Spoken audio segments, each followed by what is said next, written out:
survei kita kali ini memang khusus di Pulau Jawa. Nah pertanyaannya kan, apakah hasil survei ini bisa mencerminkan secara nasional? Iya. Kami itu punya survei yang lain bahwa untuk pemilih di luar Jawa itu akan meningkatkan suaranya Amin.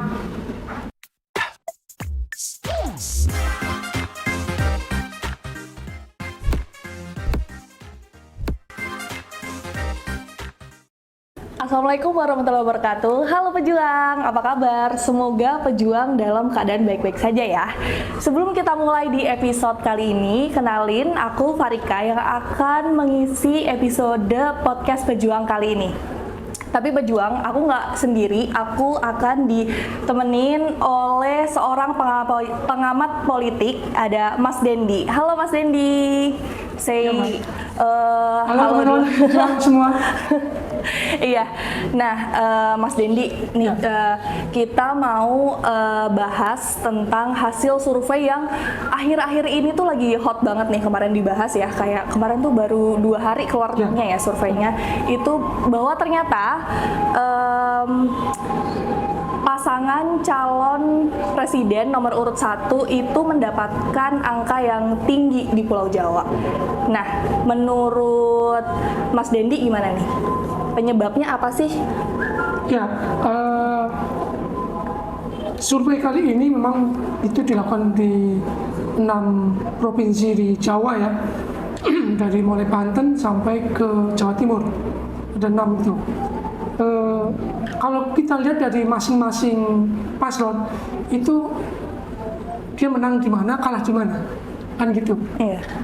Pasangan 01 menang di mana, kalah di mana, 02 menang di mana, kalah di mana, dan pasangan 03 menang di mana dan kalah di mana. Dan sehingga menariknya di situ, tidak satu pun calon paslon itu menang di semua provinsi. Dan itu yang akan menjadi persaingan ke depan semakin menarik. Nah, 01 itu Amin ini menang di 2 provinsi ya, DKI dan Banten, walaupun menang tipis ya yang di Banten. Prabowo itu atau 02 itu menang di Jawa Barat dan di Jawa Timur gitu. Kemudian 03 itu menang di Jawa Tengah, satu aja. Sehingga 01 ini, Amin ini kenapa suaranya besar ya karena sumbangan dari kemenangan di 2 provinsi ini. Gitu. Oke. Nah, pejuang mungkin tadi aku lupa nyebutin ya. Tadi itu surveinya dari Starpoll ya Mas Dendi ya. Jadi survei Starpoll itu mengatakan bahwa hasil survei capres nomor urut 1 itu unggul ya Mas ya di Pulau Jawa. Tidak, nomor 2. Jadi berdasarkan hasil survei ini 01 itu 32%. Oh iya. Gitu, 32,6%. Tapi kalau yang 02 itu 37,9%. Oke. Kemudian disusul oleh Ganjar Mahfud di 03 itu 18%. Iya Mas. Tapi kan kalau kata orang-orang nih ya, Pulau Jawa di Jawa Tengah khususnya kan itu kan biasanya cenderung ke Ganjar dan Mahfud ya, tapi malah di survei tersebut itu lebih unggulnya sebelum Mahfud sama Pak Ganjar itu ada Amin. Nah, jadi kalau dari Mas Dendi sendiri itu bagaimana sih surveinya di Starpoll sendiri? Ya, jadi saya petakan ya biar lebih jelas ya, peta survei berdasarkan provinsi. Nah, ini menarik ini karena kita akan melihat hasilnya itu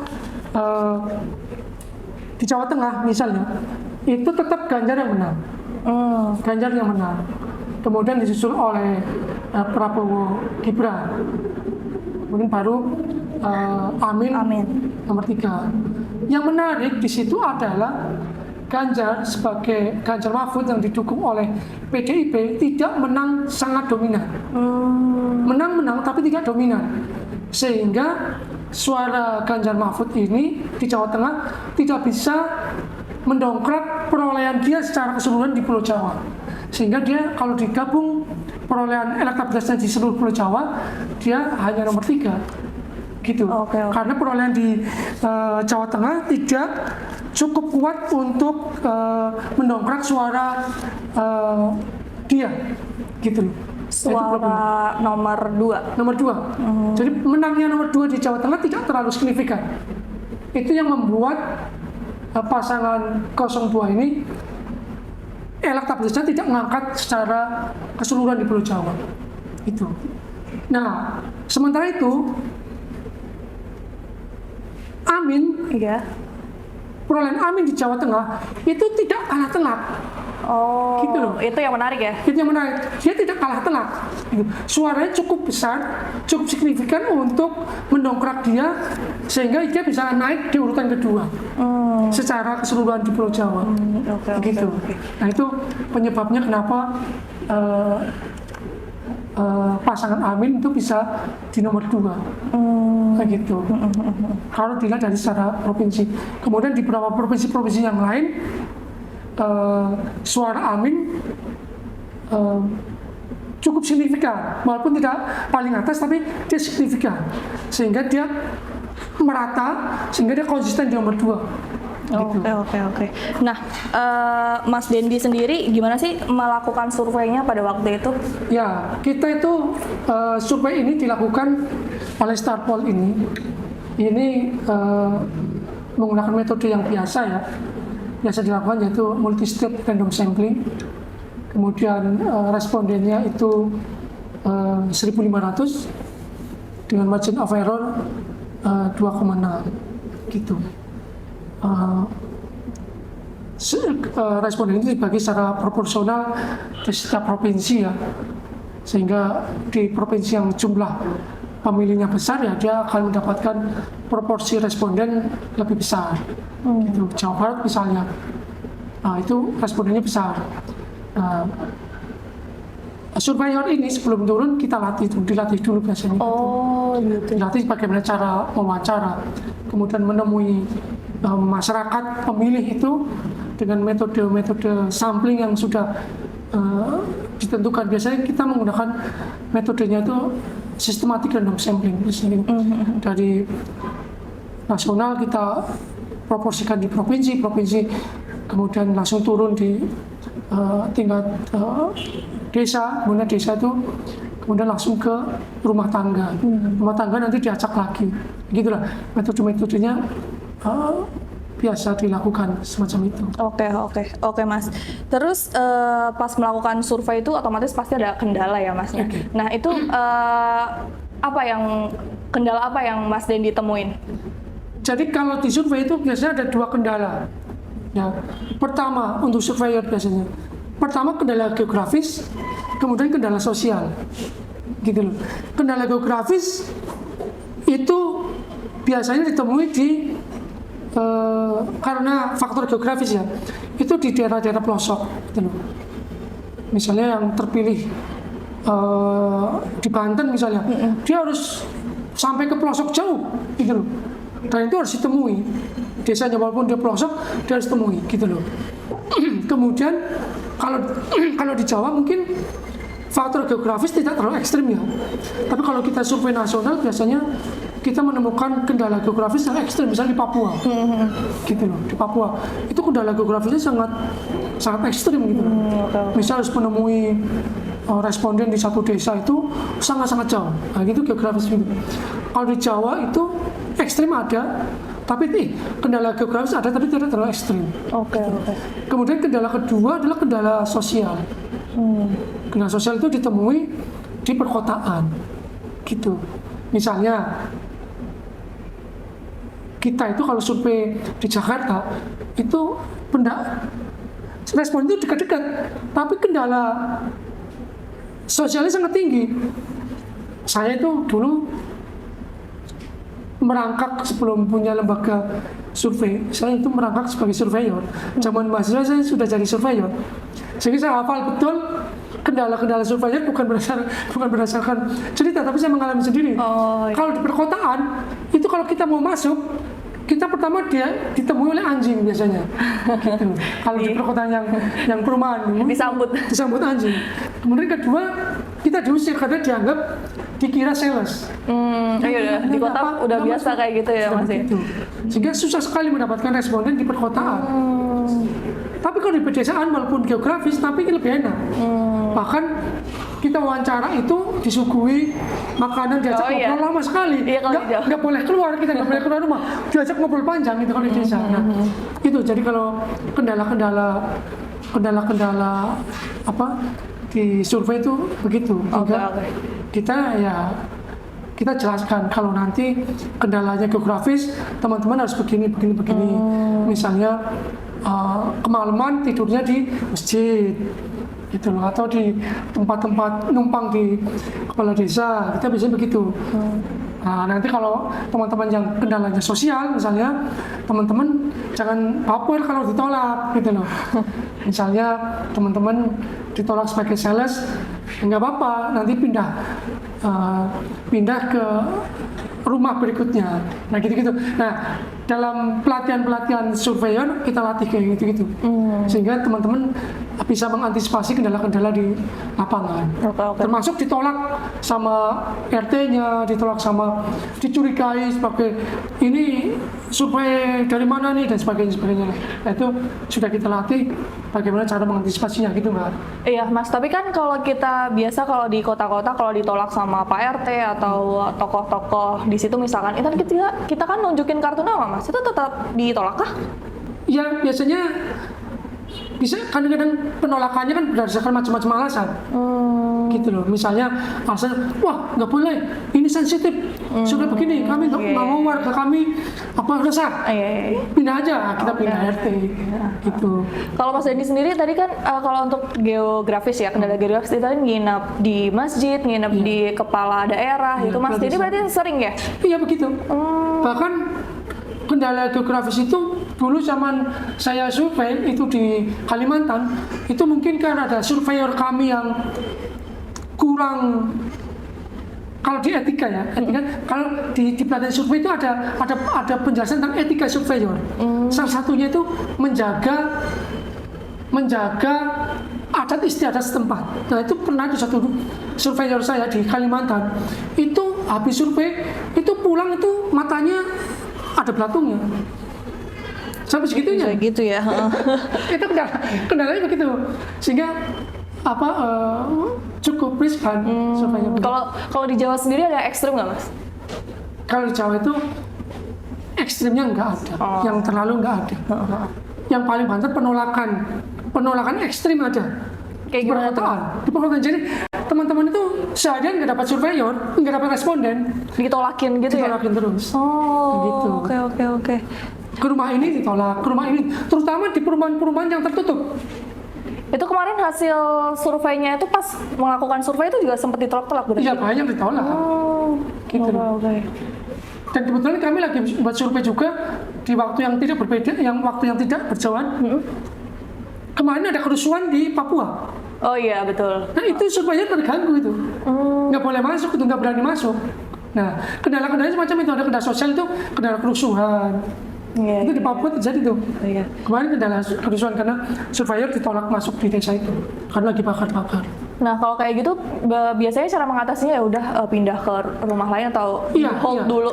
Pindah. Pindah ke desa sebelah. Jadi pindah dulu aja gitu ya, Mas. Tapi desa yang ada kerusuhan tadi tetap didatengin apa ya udah ganti aja? Ganti. Harus ganti karena kita nggak bisa menunggu. Karena kerusuhan itu bisa berbulan-bulan selesai. Iya. Terus ini Mas, pertanyaan selanjutnya kali ya Mas ya. Nah, itu gimana sih Mas analisis bisa menunjukkan hasil survei Amin tadi paling unggul apabila masuk ke putaran kedua Pilpres? Ya. Jadi gini, tadi kan survei sekarang kalau secara ada 3 paslon ini, itu yang nomor 1 kan Prabowo Gibran. gitu kan. Kedua Amin, ketiga Ganjar Mahfud. Itu kalau 3 calon. Kemudian di survei itu kita tanya lagi, seandainya Pilpres dilaksanakan 2 putaran, yang maju hanya 2 paslon, Amin dengan Prabowo Gibran, Anda pilih siapa? Kemudian kedua, kalau Pilpres dilaksanakan 2 kali putaran, yang maju itu Amin dengan Ganjar Mahfud, itu Anda pilih siapa? Yang ketiga, kalau di 2 putaran yang maju itu Ganjar Mahfud dengan Prabowo Gibran, Anda pilih siapa? Nah, itu. Jadi itu pertanyaan lanjutan.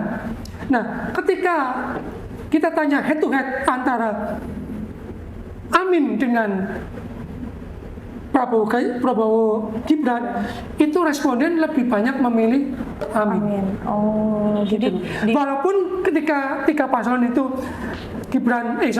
Prabowo Gibran menang nomor 1, tapi ketika dipilih suruh milih 2, itu ada pergeseran suara. Di situ malah yang menang Amin ya, Mas? Iya, karena pemilih Ganjar masuk ke Si Amin. Gitu loh. Milik Amin lebih banyak milik Amin daripada milik ke Prabowo. Jadi ada limpahan suara dari pemilih Ganjar ke Amin. Itu yang menyebabkan menang. Kemudian ketika simulasi head to head, kalau ada Amin sama Ganjar, Anda pilih siapa? Itu Amin itu lebih besar, jauh lebih besar. Karena pemilih Prabowo yang Prabowo Gibran itu sangat banyak yang masuk ke Amin. Gitu, sehingga terjadi sisa suara yang sangat besar. Gitu.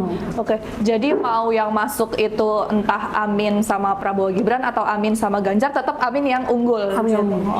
Berdasarkan survei dari Startol. Nah, kalau profil dari responden sendiri nih, Mas, profilnya kan pasti beda-beda ya. Nah, itu profesi apa sih yang banyak memilih di situ, dan alasan mereka tuh apa aja sih, Mas? Ini yang menarik ya. Ini yang menarik. Nah, ini yang saya tunggu-tunggu juga. Jadi kita di dalam survei kan kita bisa mengungkap demografi. Pertama gendernya, gitu, laki-laki dan perempuan. Nanti kita lihat yang perempuan condong ke siapa, yang laki-laki condong ke siapa. Kemudian tingkat pendidikan, yang pendidikannya rendah, SD, SMP, milih siapa, yang SMA milih siapa, yang sarjana milih siapa, kan gitu. Kemudian kedua, tingkat ekonomi, yang pendapatannya di bawah, pendapatannya menengah, dan pendapatannya di atas, cenderung siapa, milih siapa. Nah, itu menarik itu. Nah, kalau secara gender itu ternyata tidak ada kecenderungan yang signifikan kalau bahasa surveinya. Jadi pemilih Amin juga mendapatkan proporsi gender secara merata. Pemilih Ganjar Mahfud juga punya atau mendapatkan porsi gender secara merata. Demikian juga dengan paslon Prabowo Gibran juga mendapatkan proporsi gender yang merata. Jadi kalau di gender nggak terlalu ada signifikan yang perbedaan. Nah, kalau di tingkat pendidikan ini yang agak beda. Tingkat pendidikan itu untuk Amin itu cenderung menengah ke atas. Menengah ke atas itu apa aja? SMA dan kuliah. Sarjana ke atas. Diploma, sarjana S1, 2 dan 3. Itu Amin. Itu Amin. Kebanyakan ke situ semua ya? Iya, menengah SMA, lulus SMA sama sarjana ke atas. Gitu, SMA ke atas gitu. Itu Amin itu di situ. Sementara kalau Prabowo Gibran kebalikannya. Dia cenderung menengah ke bawah, gitu loh. Yang SMA, SMP, SD dan tidak sekolah itu banyak ke Prabowo Gibran. Gitu loh. Ganjar juga begitu. Ganjar itu cenderung ke bawah ininya, pendidikannya, SMA ke bawah dia. Nah, di sini terbelah memang masyarakat yang menengah, pendidikan ke bawah, menengah ke bawah, terbelah antara ke Prabowo dengan ke Ganjar. Oke, oke. Sementara yang pendukungnya Amin ini mendulang penuh di menengah ke atas, gitu. Dari sisi pendidikan, nah, dari sisi pendapatan itu juga begitu. Amin ini cenderung pendidikannya menengah ke atas, ya, pendapatannya juga begitu. Pendapatannya menengah ke atas, perkotaan, gitu. Itu di Amin. Di Amin. Iya, karena- Sementara di Prabowo itu pendapatannya agak ke bawah, menengah ke bawah, pendidikannya menengah ke bawah, pedesaan. Begitu juga dengan Ganjar. Ganjar begitu, Oke. mirip Ganjar tapi versi mini, gitu lah. Versi mininya di Ganjar itu begitu. Oke, oke. Kalau profesi tadi Mas, profesinya apa kebanyakan kalau? Nah, kalau profesi itu ini agak menyebar. Oh, jadi rata ya? Merata ini, merata. Tidak ada perbedaan yang terlalu mencolok, itu. Kalau umur ada yang lebih menarik. Umur ternyata pemilih-pemilih pemula masih banyak yang ke Prabowo. Pemilih-pemilih pemula artinya yang umurnya 17 tahun, 18 sampai 23 itu Gitu. cenderung ke masih ke Prabowo. Prabowo dan Iya. Gibran ya. Iya, Oke, gitu. oke, Mas. Sementara pemilihnya Anies ini yang sudah mature ke atas, gitu, sudah dewasa ke atas, gitu. Nah, itu yang nanti ada implikasinya ke perilaku pemilih, sifat pemilih. Misalnya nanti orang yang cenderung dewasa, pendidikannya menengah, ekonominya ke atas, itu kalau sudah punya pilihan itu rasional dan menetap. Oke, oke. Nah, Gitu. ini Mas, kalau di survei kemarin itu ada alasan mereka nggak Mas? Kenapa milih? Ada. Nah, itu kebanyakan alasannya apa tuh Mas? Paling besar alasannya adalah merakyat. Oke. Biasa itu merakyat. Jadi orang itu ketika orang itu itu merakyat, orang yang senang itu gaul gitu. Yang kedua tegas memang. Gitu. Merakyat, tegas. Kemudian ada lagi selain merakyat tegas, saya agak lupa ingat. Tapi yang jelas merakyat tegas. Kemudian Ada banyak ya Mas ya? ada banyak soalnya, banyak sekali. Ada banyak sekali soalnya. Tapi yang jelas tadi yang menarik adalah pendidikannya itu ya Mas. Pendidikan, yang iya. paling menarik di situ yang dari Iya, betul, profil respondennya. Iya. Oke, Mas Dendi, ini kan kita tadi kan ngomongin hasil survei di Jawa ya. Nah, hasil survei di Jawa tadi itu apakah mewakilkan secara nasional, Mas? Mengingat di luar Jawa itu juga banyak gitu pemilihnya. Ya, oke. Pemilih di Jawa itu sebesar 57%. Di luar Jawa itu 43%. Ya.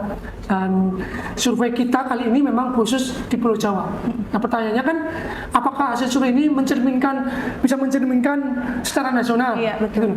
Nah, Jawa itu sangat kunci karena walaupun di Jawa itu hanya 6 provinsi, itu sudah mencerminkan sudah sebanyak 57%. Itu sehingga dengan 57% ini hasilnya semacam ini. Nah, kalau sisanya bagaimana? Justru kalau sisanya itu adalah pemilihnya itu terdistribusi dengan merata, biasa begitu.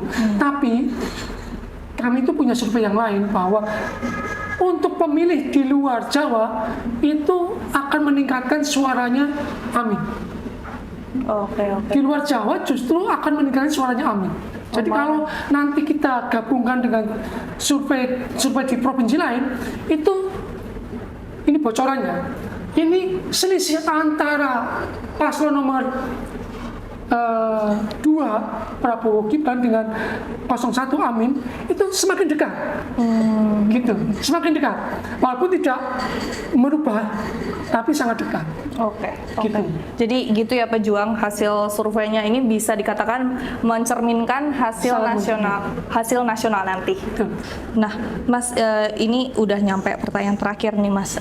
Kan kita tadi udah ngomongin ya, Mas, hasilnya kayak gimana, terus profesinya mereka apa, pendidikannya bagaimana, pendapatannya bagaimana. Terus kalau menurut Mas Dendi, apa sih yang harus dilakukan oleh Amin agar hasil survei di Star Poll itu tuh terus bertahan? Jadi gini, survei atau kalau kita amati dari survei-survei yang lain dan yang kita lakukan itu elektabilitas Amin itu trennya itu naik. Trennya naik. Sementara dua paslon yang lain itu trennya menurun. Nggak naik turun tapi cenderung turun terus. Cenderung menurun. Gitu loh. Sehingga Amin ini bukan untuk bagaimana bertahan, tapi dia memang naik. Gitu loh. Naik itu, trennya dia naik. Sehingga yang dikhawatirkan itu kan oleh teman-teman dari paslon Prabowo Gibran itu kan ketemunya begini, nanti di titik temu gini. Nah gini, ini memang sekarang di atas, tapi dalam waktu bisa nanti hari bisa gini gitu, bisa bertemu ini gitu. Apalagi bentar lagi debat ya Mas ya? Nah, apalagi waktu ada debat nanti kalau terjadi blunder itu akan mempengaruhi banget ya Mas ya? Perkotaan akan mempengaruhi dari perkotaan gitu loh. Perkotaan itu sangat mempengaruhi. Kalau di faktor pedesaan mungkin tidak sebesar pengaruhnya di perkotaan, karena di perkotaan itu lebih well informed ya, informasinya lebih dia. Kenapa orang-orang yang rasional pemilih kota itu memilih itu karena informasi, ya akses informasinya. Akses informasi, sehingga rasional. Sementara kalau pedesaan itu cenderung tidak rasional mereka. Biasanya karena faktor ya emosional, kemudian faktor ada imbal balik, transaksional, pragmatis, nah mereka begitu biasanya. Oke. Tadi apa Mas strategi Amin yang kira-kira menurut Mas Dendi efektif untuk mempertahankan hasil surveinya tadi? Jadi pertama memang expose di media harus terus ditingkatkan. Penjelasan track record, data-data keberhasilan Mas Anies di Jakarta itu harus terus ditingkatkan. Di media sosial harus ditingkatkan. Kayak faktor kemarin Mas Anies live di TikTok itu sangat bagus ya. Dipersering yang semacam-macam itu yang sehingga meningkatkan teman-teman pendukung Anies yang ada di media sosial terus melakukan itu, termasuk kayak protes yang dilakukan relawan itu sangat besar jasanya. Kemudian di darat juga harus dilakukan. Teman-teman relawan itu door to door, dari pintu ke pintu melakukan kampanye secara langsung di masyarakat, membawa APK, stiker, kalender dan sebagainya. Itu sangat besar itu, terutama untuk masuk di daerah-daerah pedesaan yang tidak terjangkau oleh media sosial. Oke. Nah itu harus bisa dilakukan dengan cara door to door itu. Itu peningkatannya di situ. Oke. Jadi tadi kalau nggak salah ada dua hal. Yang pertama itu ningkatin di media sosial dan juga door to door kalau untuk di daerah ya, Mas Dendi ya. Oke. Udah sih Mas itu pertanyaannya udah kejawab semua. Mas Dendi terima kasih banyak atas waktunya udah hadir di episode podcast Pejuang kali ini. Mungkin ada closing statement Mas? Berdasarkan hasil survei itu kemungkinan besar akan terjadi 2 putaran. Dan putaran pertama yang akan maju adalah Prabowo Gibran disusul oleh paslon Anies Mohaimin. Oke. Kemudian akan terjadi 2 putaran. Kemudian yang maju adalah Prabowo Gibran dengan Anies Mohaimin. Itu penting kita informasikan agar tidak hanya paslon dan relawan yang harus siap-siap menghadapi 2 putaran, tapi penyelenggara juga harus siap. Nah ini pentingnya survei ini adalah informasi publik supaya semua disiapkan. Jangan sampai tidak siap, terjadi 2 putaran ternyata tidak disiapkan. Nah itu dengan survei yang mengatakan terjadi 2 putaran, stakeholder juga harus siap-siap. Oke. Terima kasih Mas Dendi. Jadi itu ya podcast kita hari ini Pejuang. Jadi tadi closing statementnya Mas Dendi adalah mempersiapkan putaran kedua ya Mas ya. Nah mungkin itu saja Pejuang. Terima kasih banyak sudah menonton sampai menit terakhir ini. Terima kasih sekali lagi Mas Dendi. Pejuang bukan hadapi. Gitu dah semuanya.